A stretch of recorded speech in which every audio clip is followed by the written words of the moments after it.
Good morning, everybody, and thank you for joining us in the second of our series on the Iraq War. I'm Danielle Pletka. I'm a senior fellow here at the American Enterprise Institute, and the man next to me is probably requiring no introduction. Stephen, I never get your middle initial right, Stephen J. Hadley, Steve Hadley, to the rest of us, former National Security Advisor, former Deputy National Security Advisor, editor, most importantly for the moment as well, of this absolutely fascinating and extraordinarily well spoken of book, Handoff. I'm going to hold it up, just like Vanna White, if anybody remembers who Vanna White was. Hold it up, just like this. Really terrific, and I really commend it to all of you. It's the kind of thing that we miss in Washington these days, which is a rational, serious history, fact-based series of memos and then observations on a period of time that was hugely important. If every transition had gone as well as this, well, we might be a different place here today.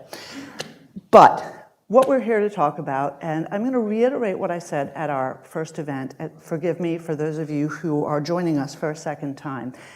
What we are trying to do with this event series is to have a conversation not about what we think 20 years after the Iraq War broke out, but rather to have a conversation about the circumstances at the time, to look at history as it happened rather than through the somewhat jaundiced glasses of the current day.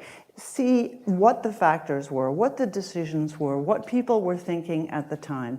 Our first event talked about the circumstances of the 1990s, about the United Nations, about Operation Desert Storm, about the WMD, the intelligence conclusions, and we walked all the way up until the election of George W. Bush, and then we stopped. And that is the moment, I hope, when we can start here today.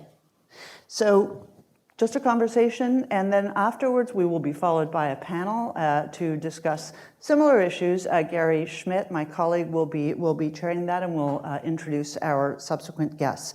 We'll try and have perhaps a couple of questions at the end as well, if I don't take all the time myself, which I usually do. Let's start at the beginning, if we may. At the start of the George W. Bush administration, you were the Deputy National Security Advisor, and a lot of the period that we're going to talk about is the White House at that time.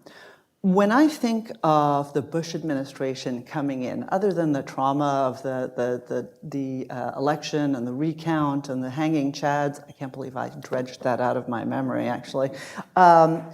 We had a president who came in and said that he was going to have a humble foreign policy.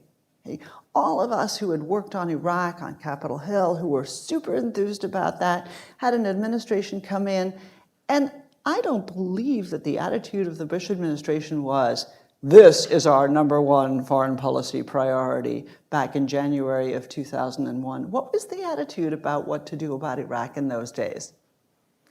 Well, in the campaign, I think Iraq figured very little and not at all. Corey Shockey will correct me if I'm wrong about it, because President Bush campaigned as a domestic president. He wanted to fix the education system. He wanted to fix the immigration system. He wanted to fix the entitlement system. And if you talked about foreign policy at all, he talked about our neighborhood, because the one foreign policy issue he knew pretty well as the governor of Texas was Mexico. And in fact, the first state visit he hosted right before 9/11 was for Vicente Fox, who was the president of Mexico. So this was not a president who came in with a foreign policy agenda, and certainly not an Iraq agenda. That all changed, of course, with 9/11, where for better or for worse, President Bush was going to be a wartime president, at least through his first term and probably beyond. People forget, I think, how traumatic 9/11 was. 19 terrorists armed with box cutters took over 4 airplanes, killed almost 3,000 people from almost 80 countries. And we didn't see it coming. You can say we should have seen it coming, but we didn't see it coming. And the intelligence community at the time said that this would be the first of a series of mass casualty attacks on the United States some of which could involve weapons of mass destruction. As we scratch back into it, Al-Qaeda was seeking weapons of mass destruction, chemical, biological, and even access to nuclear. And then people forget that a month later, in October, envelopes containing white powder that turned out to contain anthrax poison started showing up at congressional offices in Washington, media headquarters, and even in the US Capitol, where it killed a number of security forces. And we didn't know where that came from, whether it was Al-Qaeda or somebody else. So and finally, there was a sense in which we were behind. We didn't see it coming. We didn't know enough about Al-Qaeda. And we needed to try to get ahead of the game and also not to be surprised again. And one of the things the president gets criticized for is the so-called axis of evil speech, where he talked about Iran, Iraq, and North Korea, and he said they represented an axis of evil. When the president wanted to give that speech, we thought the problem was going to be evil, the use of evil, and everyone would say, well, this is Bush, once again on his religious crusade. But the problem actually was the word axis, because everybody sort of, are you saying there's a coalition? And what the president said, but people didn't pay enough attention to, I think, was these three countries share a common characteristic, which they are both pursuing weapons of mass destruction, which is what we thought Saddam Hussein was at the time, and they are supporting terrorism. And therefore, could they be a link where weapons of mass destruction would get in the hands of terrorists? Having been through 9/11 and seeing what 19 terrorists could do with box cutters, you can only imagine what they might do with weapons of mass destruction. So this was the atmosphere after 9/11, and Bush then gives a speech in the summer of 2002 at West Point, where he says, we're not going to get surprised again, and we're not going to let threats fester. We're going to deal with them. And that's the context in which the decisions that ultimately are made about Iraq get made, that kind of circumstance. So I think there's an interesting question that we've never really had a satisfactory answer about. So we recognize there has been this whole run-up, right? We've had the 1990s. We had the Clinton administration and Operation Desert Fox, in which they began bombing Iraq. Iraq has failed to comply with United Nations inspections. We really don't know. And at this point, once Bush comes into office, there are no inspectors in Iraq. And then 9/11 happens, and suddenly this becomes the prism through which everybody views everything. I mean, everything. It was a shopping trip to the mall was viewed through that prism, as well as getting on a plane, as well as all of the other challenges in North Korea. But here's the $64,000 question. Why Iraq?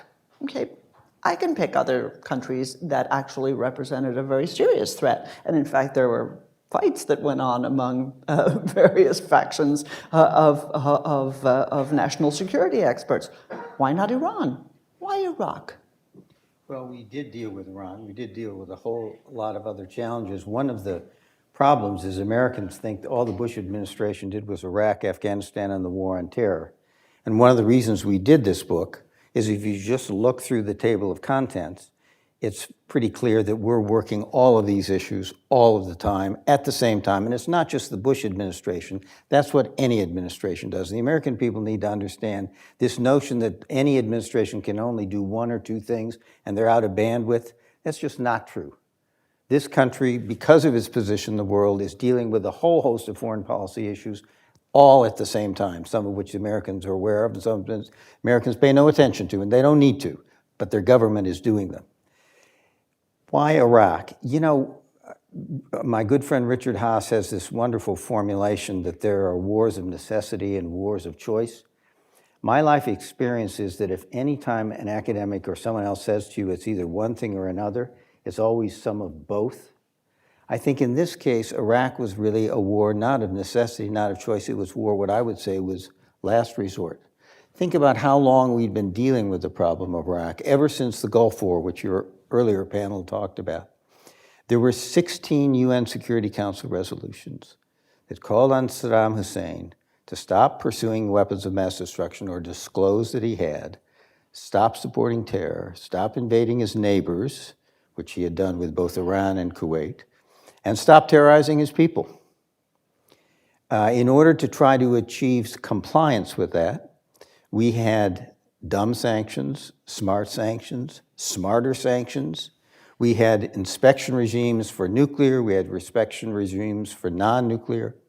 We had a no-fly zone, which prevented Saddam Hussein from flying aircraft to the northern part of the country, southern part of the country. We had a resolution that was adopted by the Congress, signed by President Clinton in 1998, that said regime change in Iraq was U.S. national policy, and a variety of other things that were designed to try to achieve compliance, and they failed. We had a 17th UN Security Council resolution that declared Saddam to be in violation of those UN Security Council resolutions and promised serious consequences if he did not comply. Bush's solution, and I forgot to mention, of course, the actual use of force against Iraq, in Iraq under the Clinton administration. Bush tried to get compliance by what he called coercive diplomacy, building up our forces in the region to make it clear to Saddam Hussein we were serious about compliance, and asking him either to comply with those 16, then 17 UN Security Council resolutions, or to leave the country in the end of the day. And Bush, I think, to this day, thought it would have worked and was working. That 17th UN Security Council resolution was adopted 15-0, including the support of both Russia and France.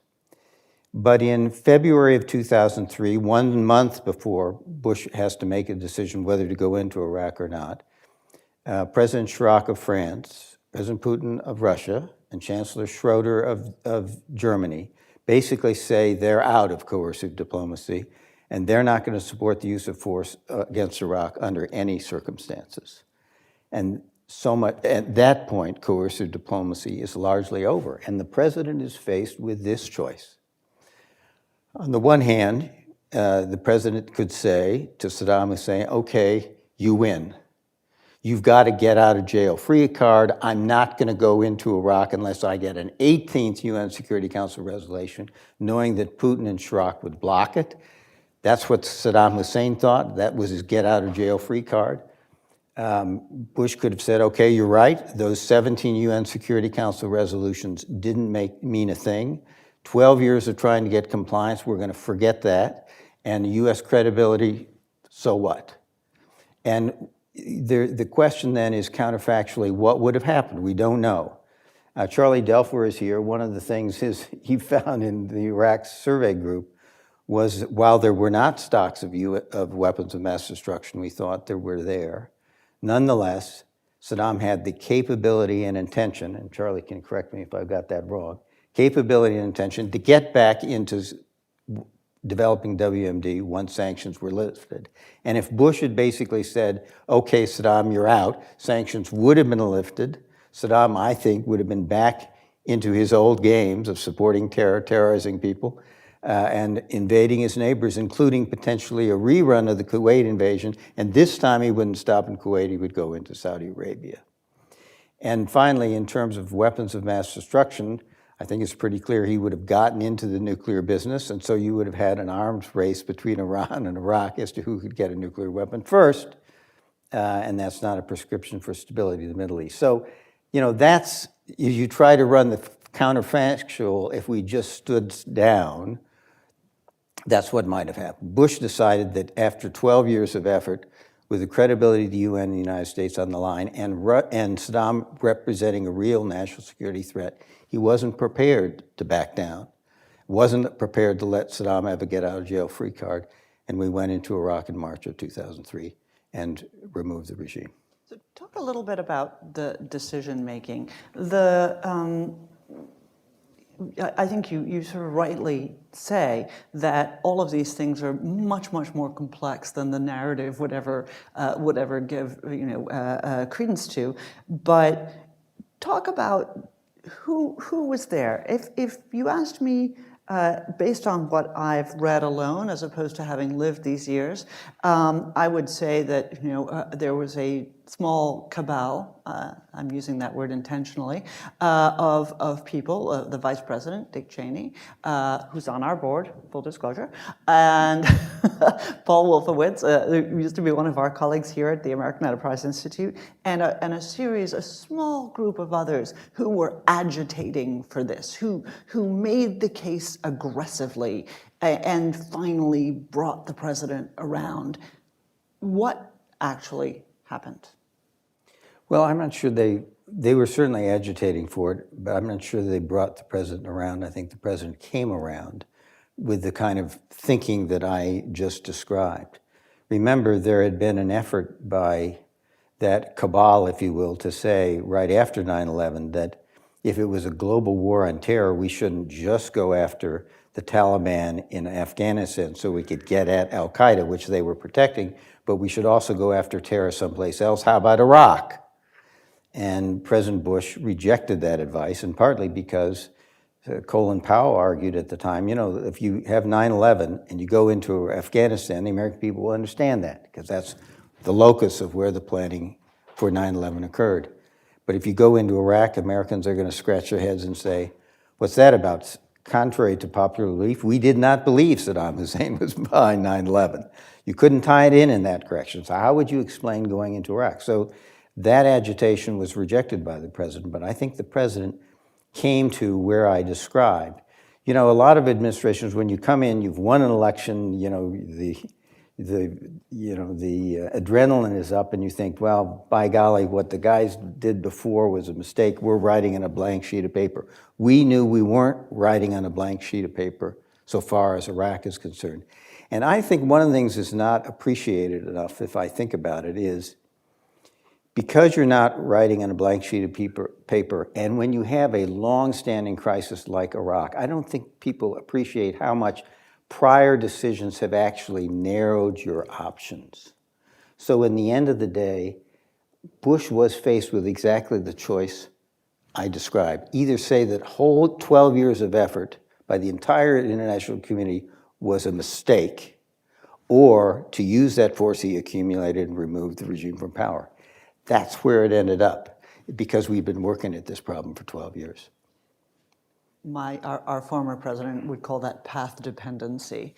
I've never really thought about that in the context of foreign policy, but that's right. It is the culmination of these efforts over the 1990s, and things don't happen in a vacuum, and we can pull the thread on so many different things, not just Iraq. Let's talk for a second about the WMD. Now again, not the ex post facto, these were all a series of lies and you all knew it and you just were persuading the intelligence community to go along, which of course was absolutely untrue at the time. And as you correctly note, not just that our intelligence community was there, that in fact every other permanent member of the Security Council, including Beijing, believed that this was the case. And of course, as I think Charlie Dulfer has made very clear, because he wanted people to believe that was the case. He had a different agenda. He wasn't just talking to the United Nations or to Washington. He was also talking to Tehran. He was also talking to his regional neighbors, also talking to Turkey. But there have been discussions about whether or not WMD was the sole factor in us going into Iraq. If this had happened in 1999, we would have said absolutely. WMD is the reason, this is why we went, and this is why Saddam had to go. There was no other way to get rid of it because he was so inextricably intertwined with it. But what about the question that arose in Bush's speeches and in Bush's foreign policy worldview, which was of democracy, of the dangerous nature of these tyrannies, not just in the Middle East, but in the Middle East, certainly how they were wrapped up with Salafist ideology, how they gave the oxygen to these extremist groups that then sought to attack us.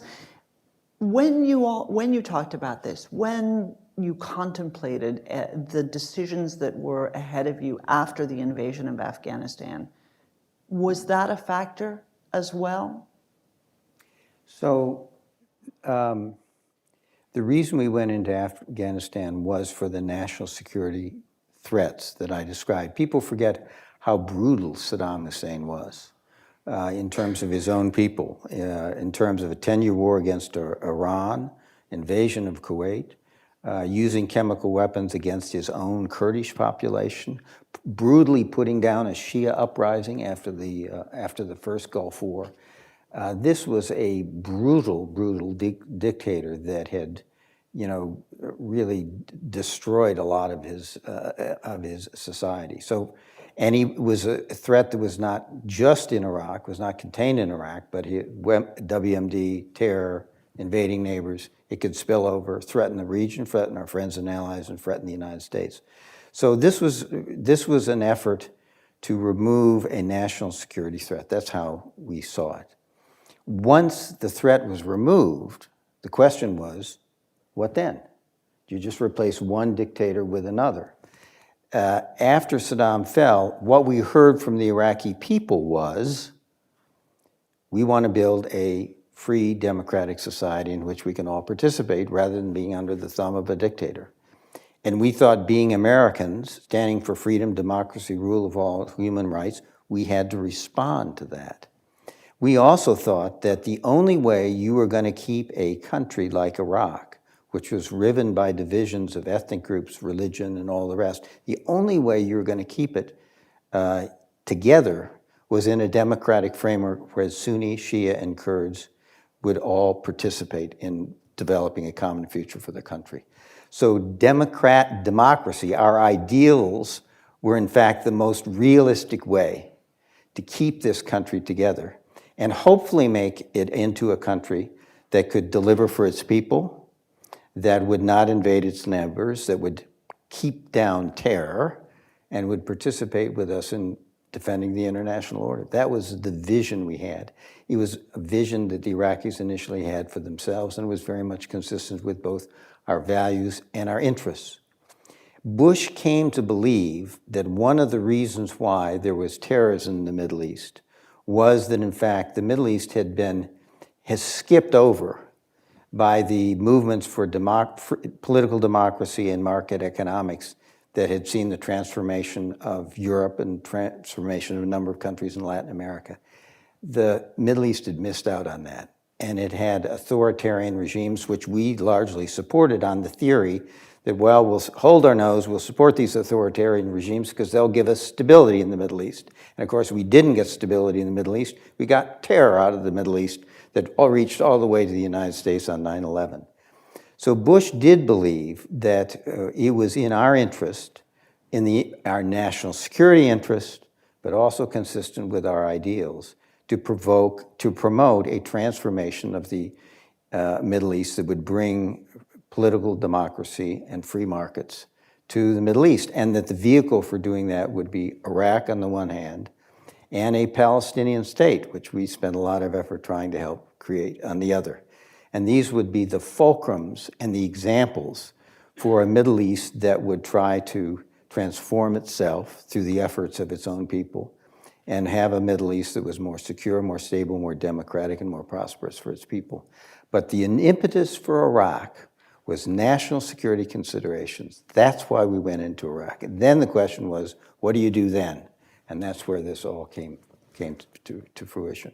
So let's just talk about the what do you do then? I mean, it's not going to be a surprise to anybody who's sitting here with us today that I think democracy is actually the most stable form of government, the one where you're least likely to invade your neighbor, where you're least likely to try and annihilate your own people. That makes sense. But it also has to exist within a context. We've had more than 200 years to build our democracy. We've had plenty of lapses along the way, as have all of our democratic allies. So, Iraq, democracy, wonderful idea, and a kind of a natural progression, if you want, as well. What do we do here? Did we have a plan at the time? Did we? And I'm shooting fish in a barrel here, because I know what the answer is. But I think it's important people understand. Did we just go in half-cocked, kind of chop the head off the place, and then suddenly realize that we were the dog that caught the car? We were in Pottery Barn, and we actually broke it, as Colin Powell used to like to say. or did we have a sense of where we were going? We had, contrary to the mythology, we did a lot of post-war planning pre-war. We didn't get it all right, that's for sure. One of the reasons was we didn't really realize we hadn't been in Iraq. We hadn't had diplomatic relations with Iraq for a long time, and we had not fully taken into account the trauma of Saddam Hussein's rule for all these decades, not just on infrastructure of the country and governance structures, but within the psyche of the Iraqi people. Also, our efforts, I think, were frustrated by a number of things that we did not anticipate. And most of all, it was our failure to stabilize the country between 2003 and 2007. And that sent back our plans. It sent back the Iraqi people's plans for building the kind of Iraq they wanted to build.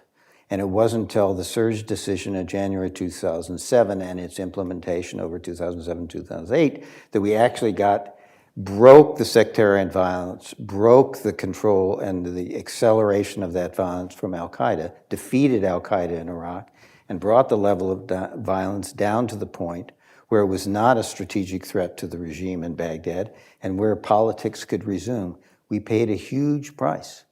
We, American people, our men and women in uniform, those of our coalition and allies, most of all the Iraqi people, both in terms of loss of life, injury, disruption, failure to get on to being able to build their country, and opportunity cost because we lost the leverage of our remarkable military operations in both Afghanistan and Iraq as we got bogged down in both of those countries.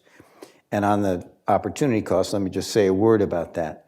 People forget that because of the effectiveness of those operations, Muammar Gaddafi in Libya voluntarily in 2003 gives up those weapons of mass destruction.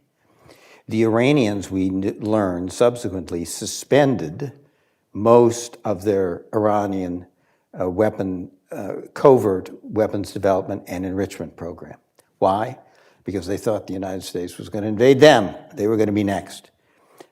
We work through diplomacy. We get in September 2005 an agreement with the North Koreans where they're going to give up their nuclear program altogether.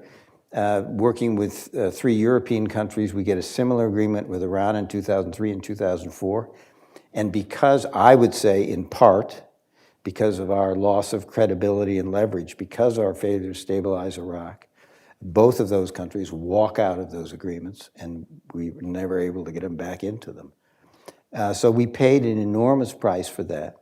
I would have to say that we came up with, the war, the so-called endless war in Iraq ended for the United States in 2011 when President Obama took out all of our troops. That had some very adverse consequences, which we can talk about. Failure to attend to what was happening in Syria as it descended into civil war. Had serious consequences, so that al-Qaeda regroups as ISIS in Syria, and in 2014 comes in and takes 40% of Iraq, and in some sense defeats all the good that came out of the surge. It is President Obama, not President Bush, who sends in the troops in 2014 to help the Iraqis throw out the ISIS, but it's a different model. It's not the kind of 160,000 occupy the country. It is by, with, and through Iraqi security forces. It is a support and train mission. And that is a mission that continues to this day with 2,500 troops there. It is the right model for how we help countries build a democratic, prosperous future. And I am not pessimistic about Iraq. I think Iraq, in the end of the day, after all it's been through, the trauma of Saddam, the trauma of the invasion, the trauma of 4 years of security chaos, the trauma of the invasion by ISIS, the effort to get ISIS back, fluctuation in oil prices, COVID-19, meddling by Turkey, by Syria, by Iran. In spite of all of that, this is a government that is held together, has 6, now 7 free and fair elections, peaceful transition to power. Yes, the turnout is down with every election as people get disillusioned with governments that don't seem to be producing, but it is a struggling democracy.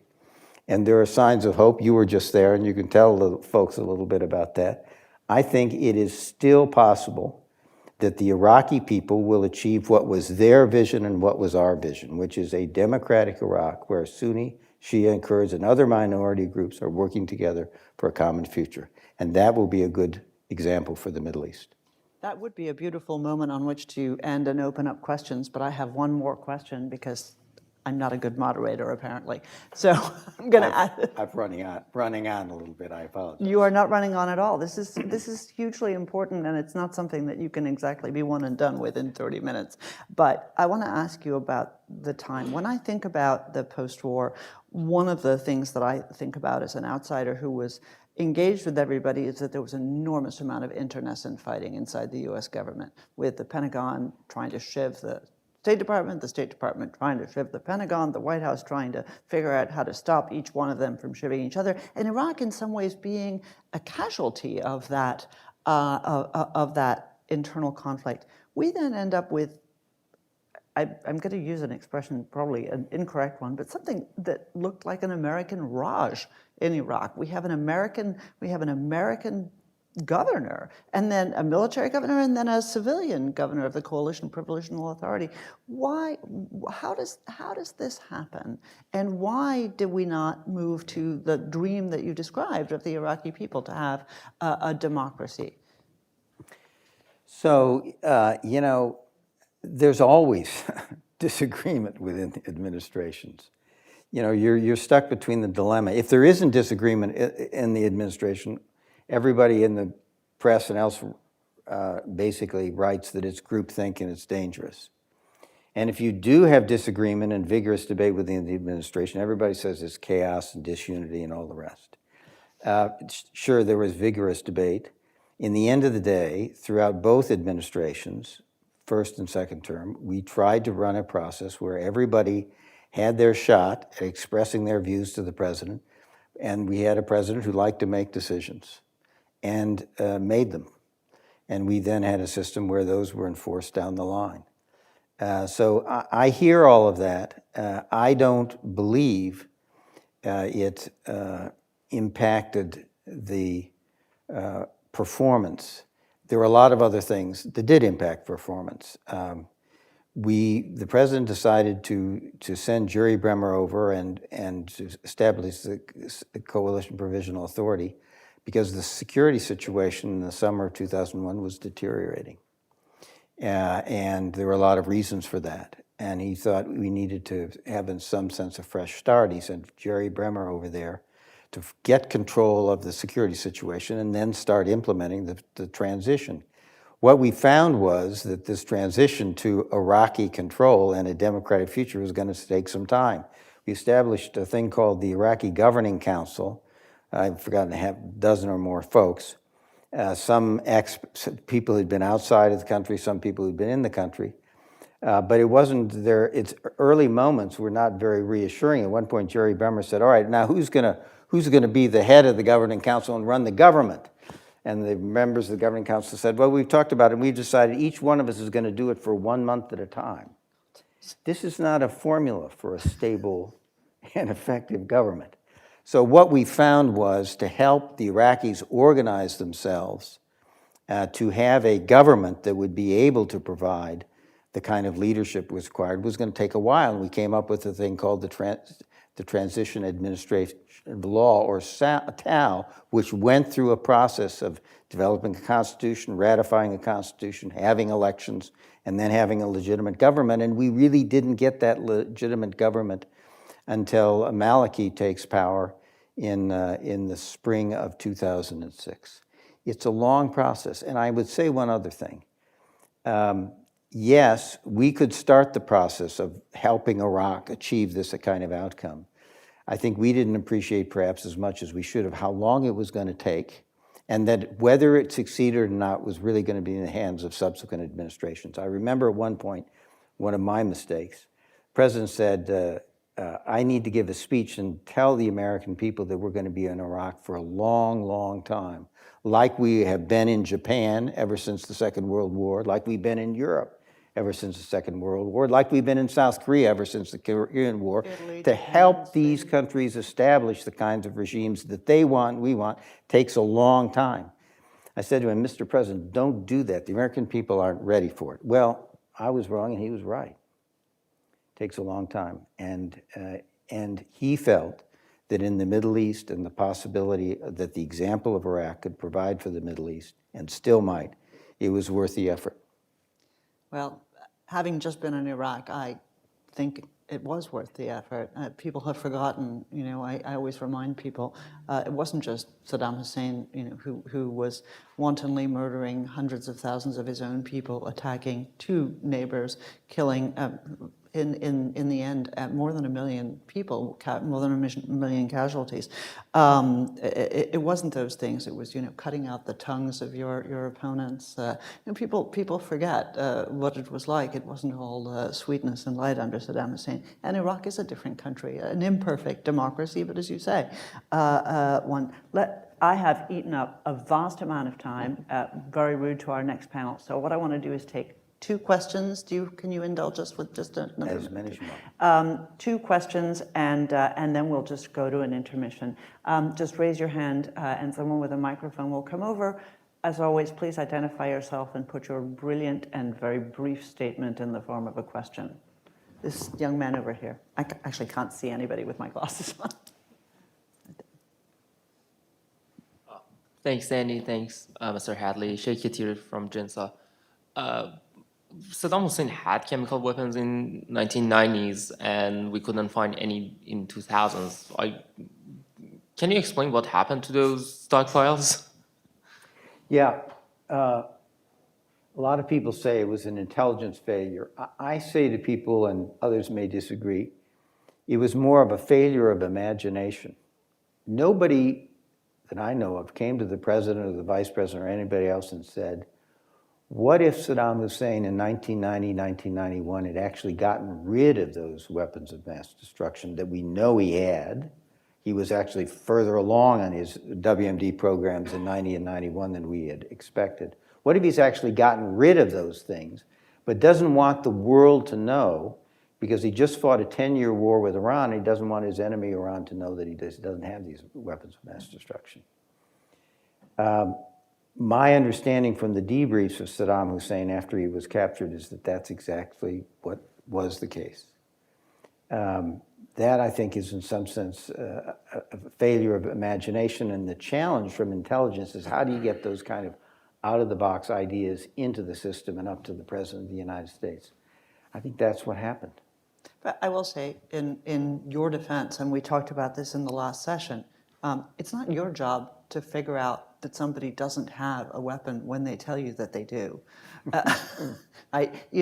Imagine to yourself the reverse, which is that you believe this out of the box that may or may not be true, and then it turns out to be wrong. Right. That will not be a forgivable mistake for any commander-in-chief. That would not be a good day. Right. So you make difficult assumptions, and that is the job. If we have no further questions, Charlie. It's coming. Thank you. Hi, I agree with your characterization, and as someone who's probably as responsible as anyone for creating the expectation that there would be WMD. This is Charles Dulfer I speaking. think as the deputy head of the weapons inspectors. So we had, several years where Saddam was saying he was giving up everything, but we had a long period of his deception. So why would we, expect him to have been completing that? In any case, my question though is, it's frequently the case where you want to create room for diplomacy by creating a military option. So there was a decision made to start deploying forces. I wonder, at some point, is that momentum, does that overcome the, create space for diplomacy, or does diplomacy all of a sudden recede because you either use this military force, you can't sustain it in the high keyed up position that it needs to be? You mentioned earlier that, you were trying to, cause Saddam to rethink this. It's got to be a very difficult balance in the White House to say, well, I've got all these military forces out there, but the Pentagon is telling me, I can't sustain this forever. we either have to make a decision or not make a decision. Could you just address that dilemma a bit? Thank you. Sure. I mean, what you hope is that the coercive diplomacy will work and Saddam either comes clean or leaves the country. And remember, before the president actually gives the order to go into Iraq, he gives Saddam a 48-hour ultimatum to leave the country. And the Saudis and others are offering billions of dollars to sort of get him to say yes, and he doesn't say yes. So one of the solutions out of this dilemma is your diplomacy works. But for the reasons I described, the diplomacy didn't work. There is a bit of a use it or lose it point with that force that you've got a raid in the region. It's March, end of March, summer is coming. This is a force that's suited to operate in a chem bio environment, and if you've seen those suits that you wear in those circumstances and think about doing that in a 120-degree Iraqi summer, it's not an attractive proposition. But I don't think that alone would have caused the president to say, I'm going to use this instrument I built up. I think it was what I described. 12 years of effort, 12 years of trying to enforce the writ of the international community of the United States, and the consequences of just standing down from that effort. I think that was what drove the decision, rather than the kind of use it or lose it in terms of the force. Steve, thank you so much. Thank you. Truly, this was an important conversation to have. It's important to remember how things really happen, not simply how the ex post facto history is written. Thank you so much. Thank you, and Thanks for everybody, being with us. again, awesome book. Will everybody just sit tight for a few minutes while we just put up some more chairs and our second panel starts? Thank you. I'm Gary Schmitt. I'm a senior fellow here at the American Enterprise Institute, and along with my colleague Danny Pletka, have been organizing these panels. So when we first started thinking about these panels, we sort of did this in a sort of reasonable way, we thought. The first panel was, of course, about the lead up to the Bush administration, so covered the 1990s. And then, of course, we thought it was really important for this panel, basically on the decision to go to war, to have somebody like Steve Hadley be here to make remarks and discuss what the thinking was in the White House and the administration. But we also thought it was important also to add a historian's account and look at what that decision was, sort of a broader understanding about its implications as well in terms of American statecraft. And so it's really a great pleasure that we're joined here today with two noted historians. Joining me on the panel are Melvin Loeffler, who's the Edward Sestonius Professor of History at the University of Virginia, and Robert Kagan, the Stephen and Barbara Friedman Senior Fellow at the Brookings Institution. Professor Loeffler is the author and editor of numerous volumes, including the 3-volume Cambridge History of the Cold War and 2 prize-winning books on the Cold War, A Preponderance of Power, and the second one, For the Soul of Mankind.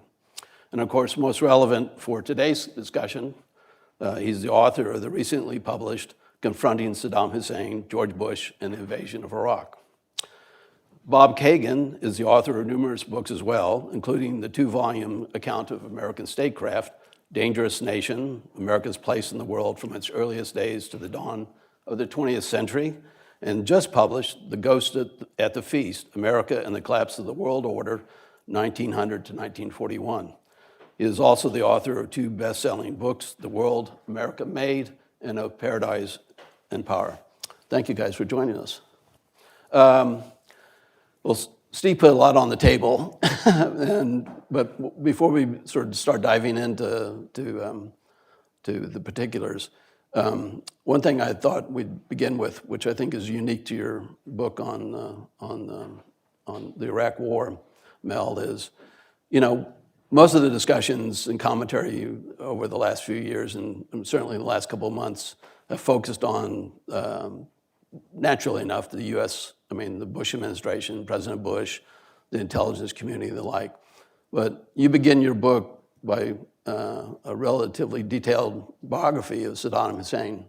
Can you sort of spin out why you thought that was important to begin the book? Yes, well, first of all, thanks for inviting me, and it's quite a delight to be here with Bob Kagan and Steve Hadley to discuss such an important issue. I did begin my book with a chapter of Saddam Hussein because I think it's impossible to really understand the Iraq War without grasping who Saddam Hussein was, what he had done, and the image he cast across Iraq, across the Middle East region, and really across the globe. I wanted people to understand Saddam Hussein's ascent to power in the 1970s. I did portray some of his really significant successes in the 1970s when he nationalized the petroleum companies and hugely enhanced the revenues of the Iraqi government. And he used those revenues to promote a great deal of literacy, medical care, made a tremendous effort to stimulate industrialization and bring about agrarian reform.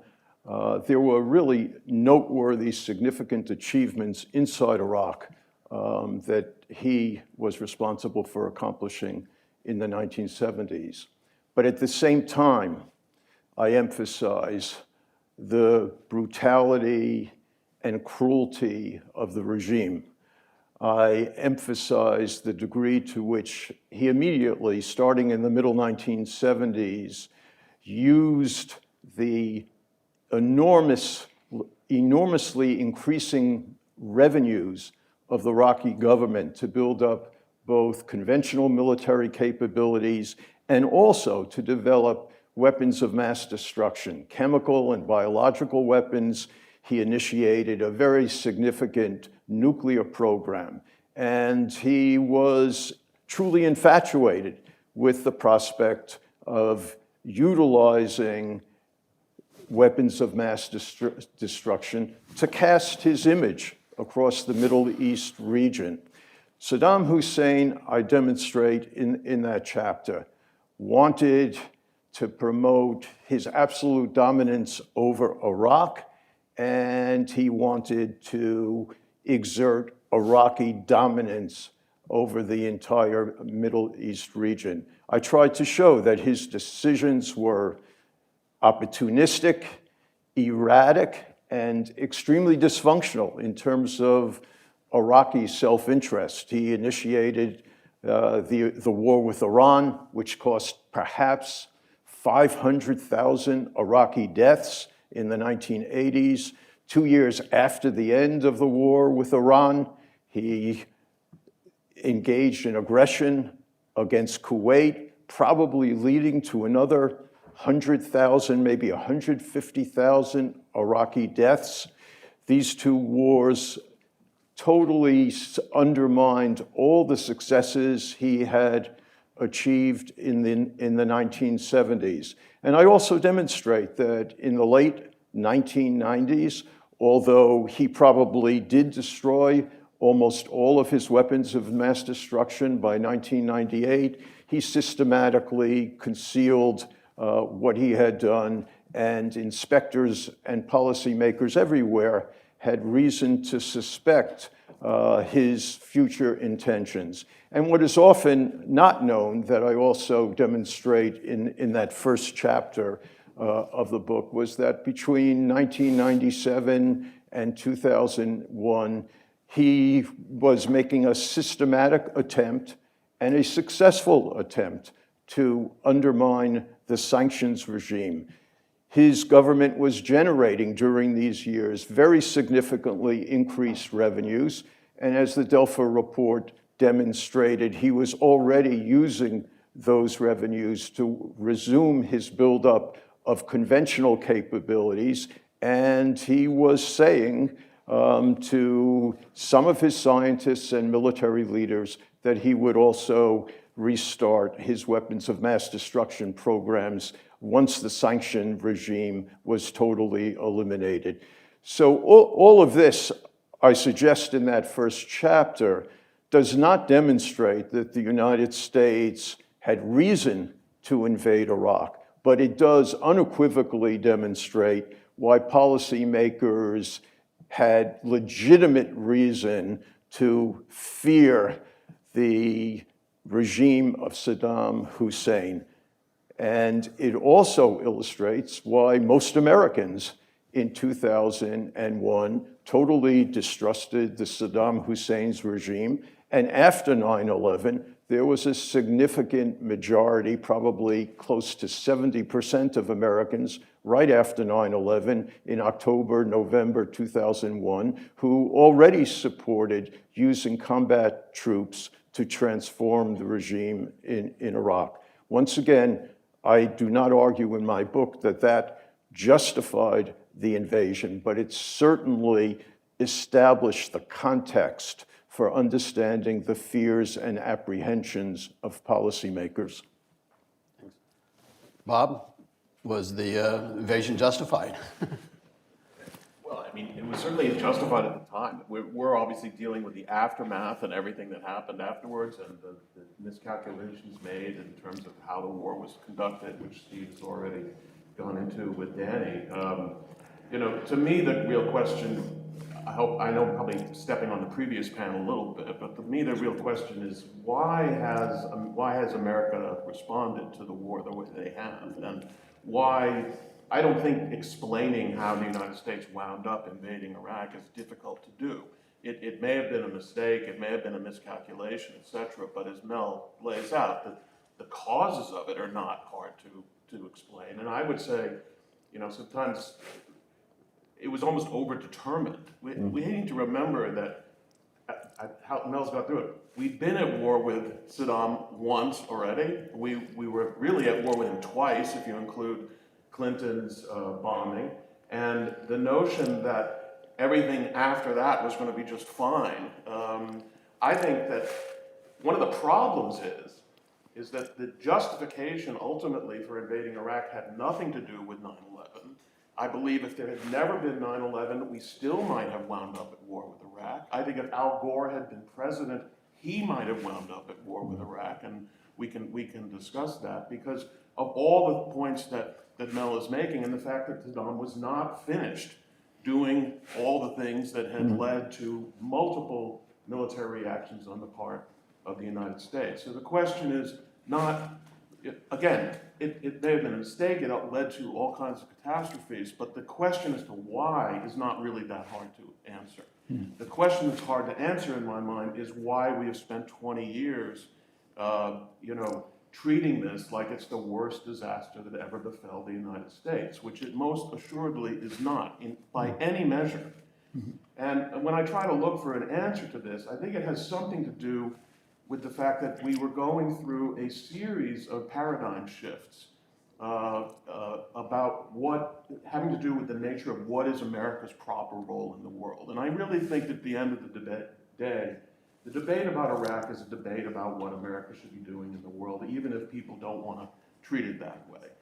And I'll finish by saying this. Let's not forget that the context of this is the Cold War gave us a reason why we did everything anywhere. That was mistaken. You know, any action we took during the Cold War was justified in terms of the struggle against communism. Whether it was or it wasn't, and frequently it wasn't. But that was the paradigm that explained everything. So after 1991, that paradigm is gone, and we exist in this period during the 1990s where the United States is really trying to decide what is its continuing role if communism is not the threat.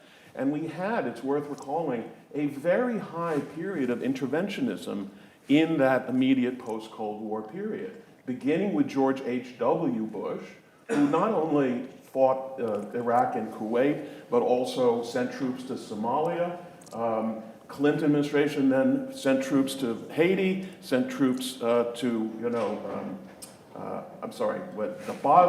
got involved in Bosnia, got involved in the Balkans. And when 2001 rolls around, the United States has already demonstrated that it is capable of using military force for all kinds of reasons, but all of which I think in that 1990s period has to do with what we would generally refer to as world order. And if you ask, when Brent Scowcroft was explaining why we responded to Kuwait the way we did, he made it clear it was not about oil, it was this idea of world order. So for 10 years, we spent our efforts basically trying to solidify what seemed to be a democratic world order that we could support. Then 9/11 happens, and now the new paradigm is the struggle against Islam and radical Islamism, and then now Iraq has fallen under that category.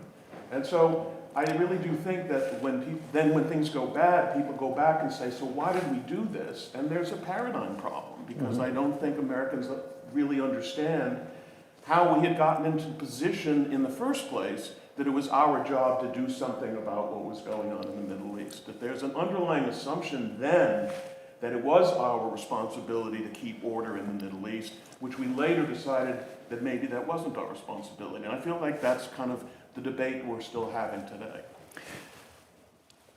Well, I think there was a lot of questioning in the 1990s, Bob, about whether the role of the United States should be to use military force to preserve world order, both in the Middle East and elsewhere.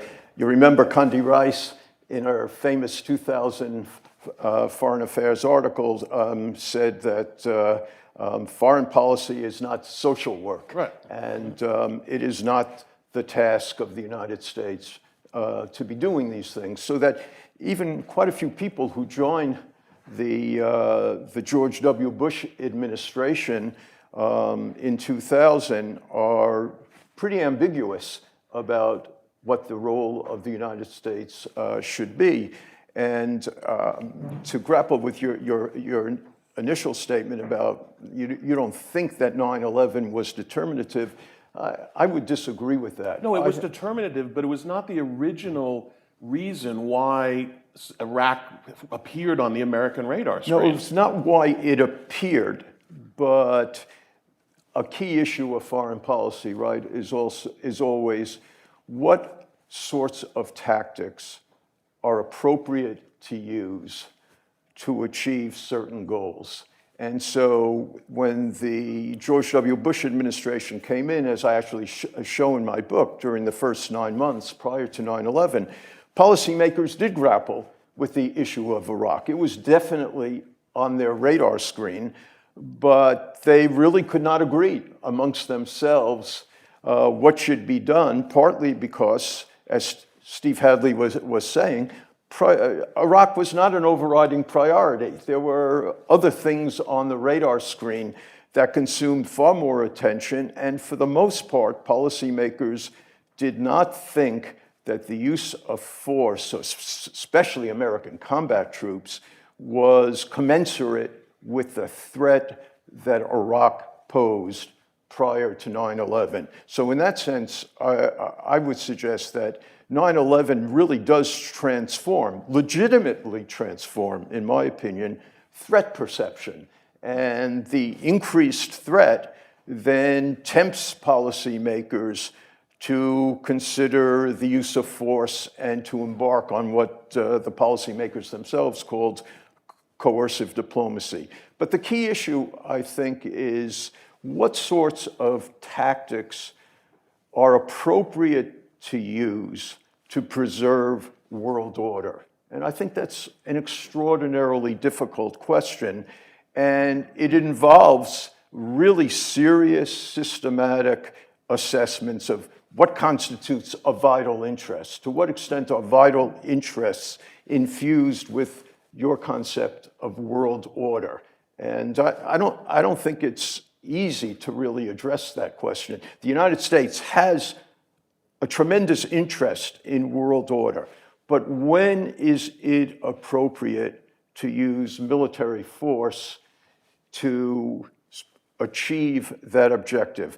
And I've always been drawn to two speeches that George H.W. Bush gave in 1992 after he was defeated.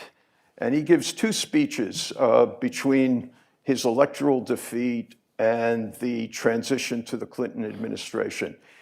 And they're incredibly lucid speeches about the dilemmas of when to use force.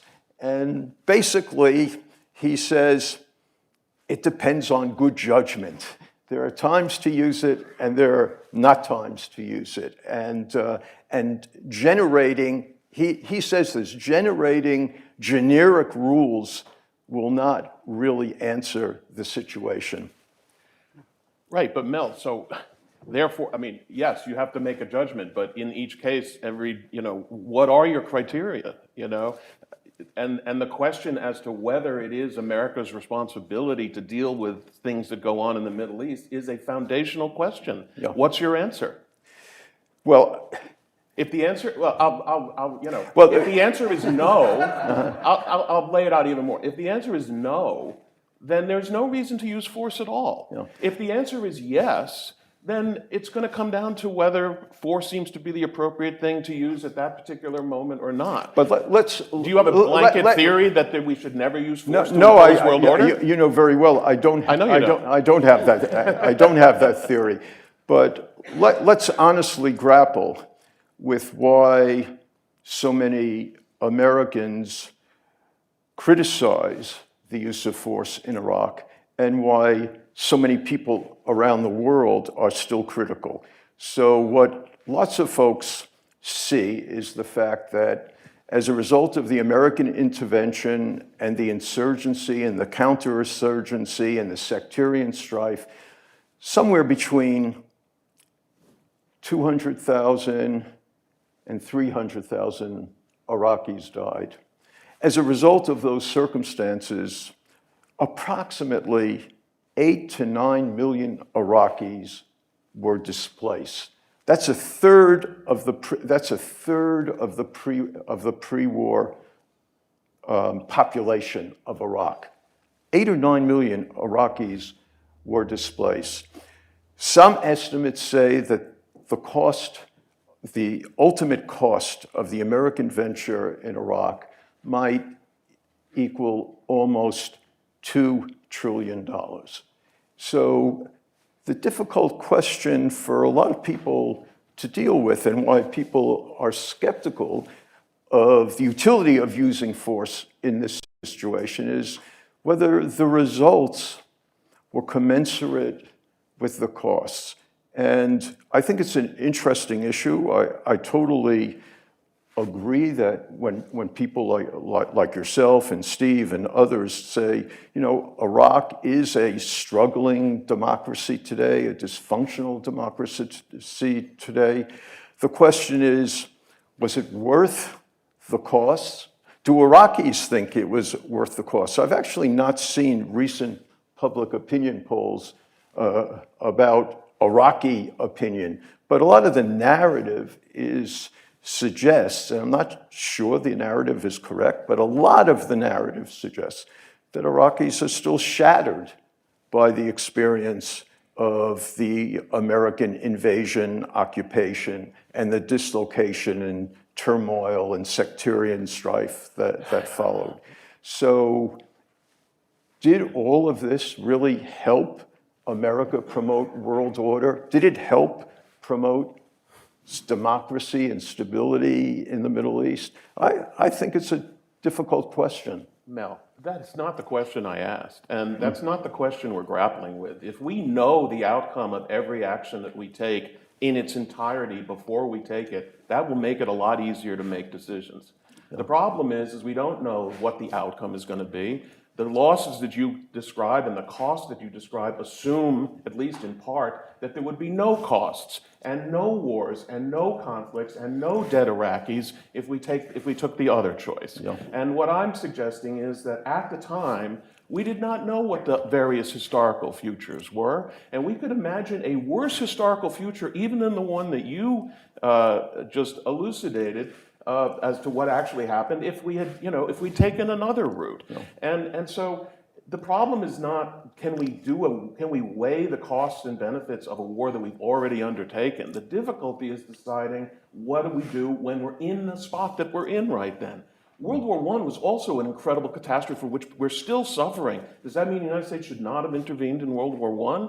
You know, and even though the peace outcome that we helped engineer turned out to be a catastrophe. You don't get to do that in actual decision making when you're living in the world that is going forward, not the world that's looking backwards. So I'm going to finish by saying this. Either we have a doctrine where we don't use force except in extremists, in which case, by the way, we would not have fought any of the wars that we've fought. There's never, you talk about wars of choice and wars of necessity, the United States has never fought a war of necessity. There's no such thing, in my view, as a war of necessity, but definitely for the United States. So we're in this position where we have to decide, is the world order at risk in a fundamental way, and if so, what are we willing to do about it? I know I said I was going to finish with that, but I'm going to finish with this. It wasn't as if it hadn't been attempted to accomplish our objectives short of sending ground troops to Iraq. In fact, one of the reasons I believe that ground troops were considered is that we'd already had a 10-year experience of trying to solve all our problems by bombs and sanctions and all other ways in which it was not going to cost the United States very much. And ultimately, we saw how that had failed again and again and again. Now, maybe that failure was the best we could do, but it was not unreasonable to ask, can we really survive and maintain the world order just by bombing people and using sanctions? But I don't think the administration went into Iraq to preserve world order. I think that the administration went into Iraq for reasons of national security, the way Steve Hadley just described it. And most of the policymakers in the administration will tell you that, and have told me, as Steve Hadley suggested just a half hour ago, that the overriding consideration for President Bush was his belief, perhaps an erroneous belief, but his belief, his sincere belief, that weapons of mass destruction existed in Iraq, and that those chemical and biological weapons might find their way into the hands of terrorists, or that in the long run, or the intermediate term and the long term, Saddam would restart his weapons programs and, quote, blackmail the United States. Those were the reasons, not world order. You might impose world order, but it was a perception that vital American national security interests were at risk. And to a certain extent, I show in my book that policymakers had reason to think that way, but there were also reasons for them to step back and reassess the fundamental axiom. The fundamental axiom was that Iraq had weapons of mass destruction. And I believe that it's true, as numerous policymakers have said, that nobody ever told them that Saddam Hussein did not have weapons of mass destruction. However, I show in my book, and everyone needs to grapple with this. For example, Secretary of Defense Rumsfeld asked his intelligence chief in October of 2002. He actually asks him, how certain are we that Iraq has weapons of mass destruction? And General Schaefer writes a 10-page or so memorandum, which is now available in the Rumsfeld papers, a 10-page memorandum.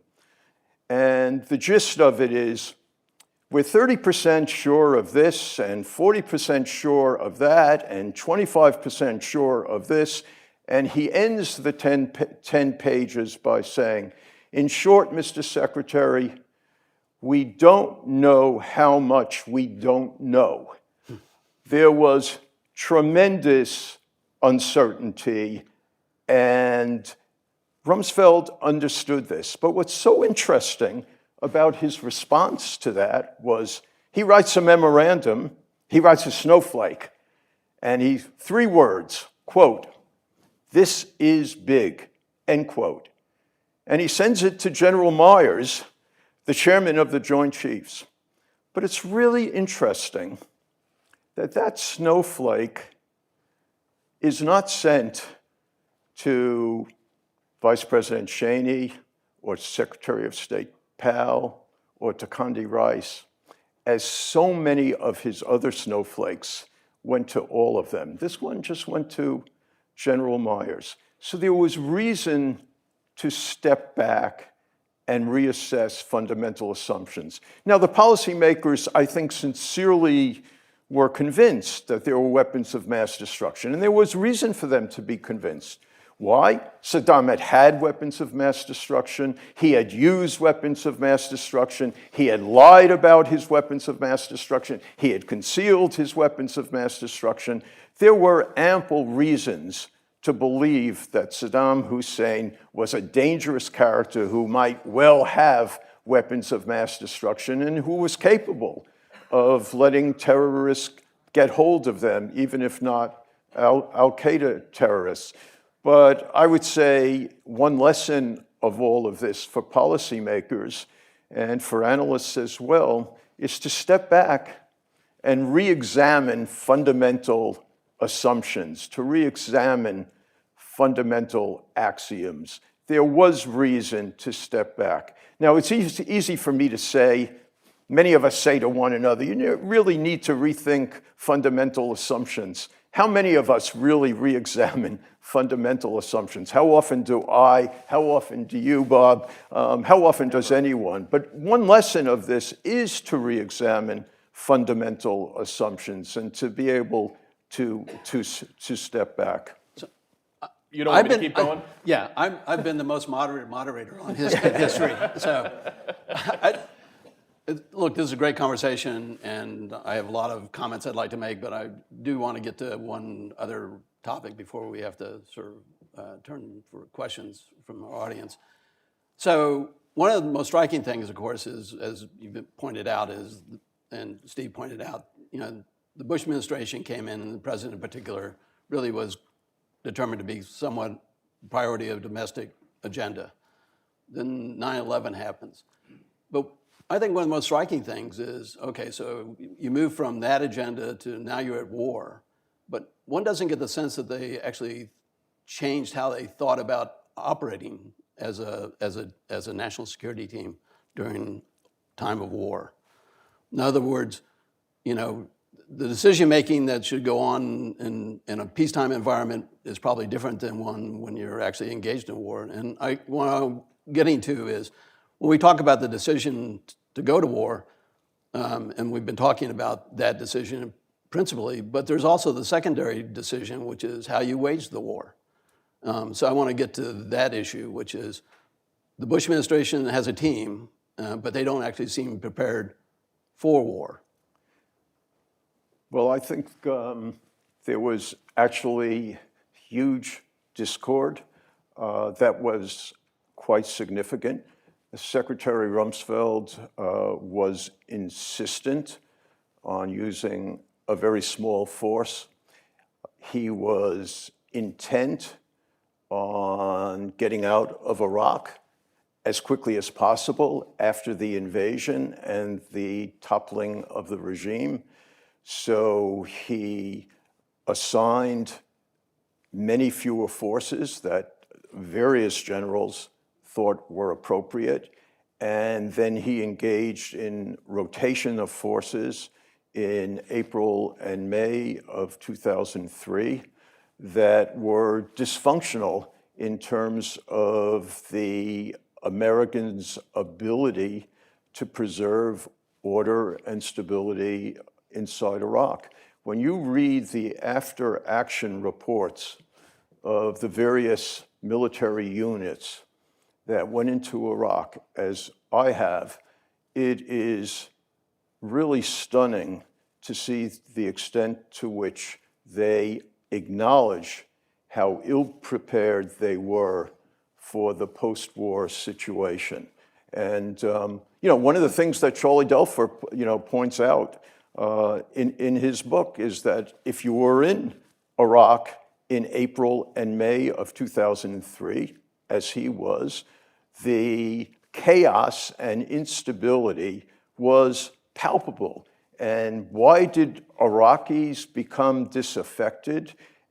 Part of it was because they could not contemplate the degree to which Americans, in their view, allowed this disorder and strife. It was beyond their imagination that the United States, with all its power, could not preserve order and stability. So in terms of the occupation, the deployment of military forces, the size of the military force, and the component of those forces had hugely significant consequences. Yeah, but that raises the following 2 points. One of which is, isn't most of the legacy, the sort of the black cloud over the example of Iraq, really tied to how the war was campaigned and then what came after? In other words, the decision wasn't wrong per se. The use of force wasn't wrong. It was the quality of the use of force that brought all the disaster that we've lived with. Well, I think serious people. And then the second thing is, it's one thing for the Secretary of Defense to be saying, we only want X amount of troops, but, the real decision-making has to be inside the White House. And they had to be able to say, no, we're not going to do it this way because the consequences of instability are really significant. And they were being told it was insignificant, or it was going to be significant. Well, I think ultimately responsibility does reside inside the White House, and ultimately President Bush deferred to the tactics and strategies that Donald Rumsfeld employed. The important fact to keep in mind, and I think it is a fact, is that Donald Rumsfeld and President Bush were on totally different pages with regard to what to do in post-war Iraq. Rumsfeld wanted to disengage as quickly as possible. And President Bush, having decided to invade Iraq, did want to promote democracy and freedom. There's no indication that those were significant priorities at all of Rumsfeld or of General Tommy Franks, the head of the Central Command. So there was dysfunctionality at the very highest levels of the administration, and responsibility for that does reside inside the White House. As far as your comment about whether it's the conceptualization of the invasion that was inappropriate or the execution, I think there's no doubt the execution was terribly flawed. Whether the conceptualization, that is the decision to invade, whether that was the right or wrong decision, I think when one steps back and puts it in context, serious people can disagree on whether it was the right decision or the wrong decision. Whether the conceptualization was right or wrong, I think can be seriously debated and is debated. But the execution, what you're asking about right now, was terribly flawed during these initial months and contributed to an enormous amount of demoralization and totally, at the time, undermined America's image. So one final question for Bob. So when you think about the example or how people read the war in Iraq and today, how much damage has it actually done to the role of the United States leadership? I'm just thinking about today. I mean, the interesting thing about it is it's damaged Americans' feelings about, it's affected Americans' feelings about their role in the world much more than it's affected the rest of the world's feelings about the United States. I mean, the notion that the United States suffered a lasting blow to its position in the world, I think is belied by what we're seeing around the world today. I mean, all we're hearing from most of the world, unless you're Russia, China, and Iran, is they want more America, not less. And I think this notion that we have as Americans, that the world judges whether they want to be friendly with the United States based primarily on how they feel about the United States, rather than based on whether the United States can help them with their problem or not, which is really what everybody's always thinking about.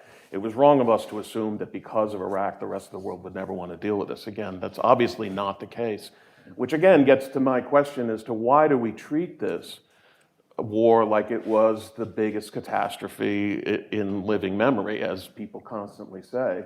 And again, I think that has to do with us. It has to do with our ambivalence, our questions about our own place in the world, more than the event itself. Because the event itself, bad as the outcome was, as I say, is hardly the worst outcome in the history of American foreign policy. And yet the reaction to it is that it has been, and I'm just puzzled as to why that is.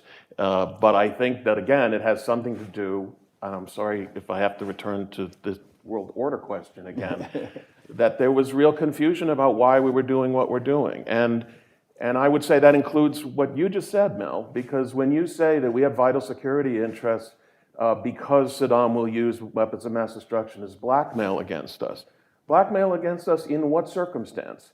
In the circumstance in which we are trying to maintain order in the Middle East. If we pulled out of the Middle East altogether, Saddam couldn't use it as blackmail against us. Saddam was not about to, if he had a nuclear weapon or a chemical weapon, if the United States was minding its own business and not involved in the Middle East at all, why should Saddam Hussein come after the United States? The reason Saddam Hussein had the United States as an enemy, the reason Islamic radicals have the United States as an enemy is because the United States has been in the Middle East. And so that is a world order question. We're not in the Middle East because our vital national security is, especially with oil not being as big a deal, we're not in the Middle East for our vital national security interests. We're in the Middle East for world order reasons. And that was true then too. And that's why we went to war with Saddam over Kuwait. That was a world order question. It was not a vital national security interest question. Colin Powell, who presumably cares about American vital national security interests, said it was unnecessary for the United States to fight Saddam in Iraq in 1991. Okay? So you can't get away from the question of what are we doing there in the first place? And I do think that in some respects explains the reaction that Americans had, because at the end of the day, they decided it was all some weird conspiracy by a handful of 5 or 6 people who got us into this war, the war that 78 senators voted for, the war that 70% of the American people supported, because we already had in our minds an image that this was something that was our responsibility even before we got attacked on 9/11. Okay, we've only got a few more minutes for a couple of questions. So, Corey.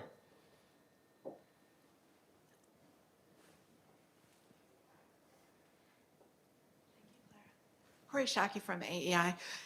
Mel, did you find any evidence in your research that any other relevant government had a different view on Iraq's WMD programs? Because that seems to me a pretty important part of the conversation that hasn't yet been touched on.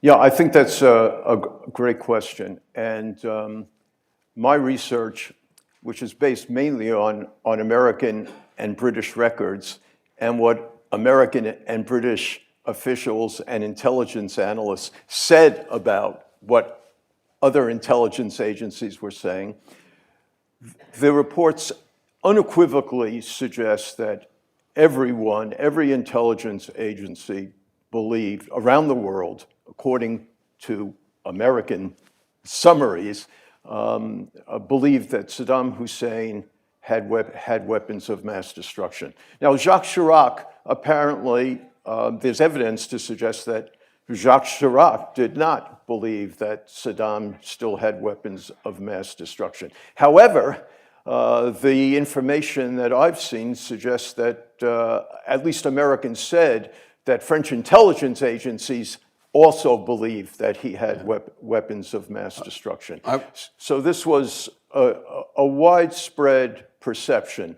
My suggestion here, though, is that there could have been reasons, there should have been reasons based on what information was available at time for policymakers to step back, as I just suggested with regard to Secretary Rumsfeld. But there's also the interesting moment in December of 2002 when Condi Rice is talking to George Tenet about what is the real information that we can demonstrate to the American people that there is unquestionably weapons of mass destruction. And Tenet and some of his leading analysts tell her what it is, and she's very disappointed by that. And she says to Tenet, she says in her own memoir, you know, I thought the evidence would be more persuasive than that. You're letting us down. Now, maybe she meant your evidence isn't persuasive enough to the American people, although we ourselves believe that. But when she saw what Tenet really had, she seemed to have stepped back and said, maybe not. But it didn't lead to a reevaluation. And it was very difficult at that point in time to lead to a real reevaluation. So this is something I do know a bit about. I was in France, I was in Paris in November, early December of 2002, and French intelligence was quite convinced that there were weapons of mass destruction. But the other part of this is the lack of, I mean, I was surprised when Colin Powell at the UN, when he made the presentation, I was also surprised by the sort of lack of material put forward. But on the other hand, you know, for almost, you know, I don't know, 8-9 years, when it came to intelligence issues, the issue was that by that time, people have come to the conclusion that our ability to know what's going on, not just in Iraq, but elsewhere, was very limited. And so not knowing things became sort of a paradigm for, well, we still have to act. I mean, the Rumsfeld Commission in '98 is a perfect example of that paradigm shift about how you think about intelligence or the lack of. But anyway, we're basically out of time, and I want to do a little footnote here, or a program note. Friday, April 14th, we'll have our third Iraq panel. It'll be focused on the war itself, and on that panel we'll have General David Petraeus, General Jack Keane, and Emma Skye, who is the executive director of the Yale's International Leadership Center, and who served as a political advisor to the commanding general of the U.S. forces in Iraq. So please do join us either online or in person for that event. It'll be at the same time, and again, April 14th at AEI. Please join me in thanking Bob and Mel.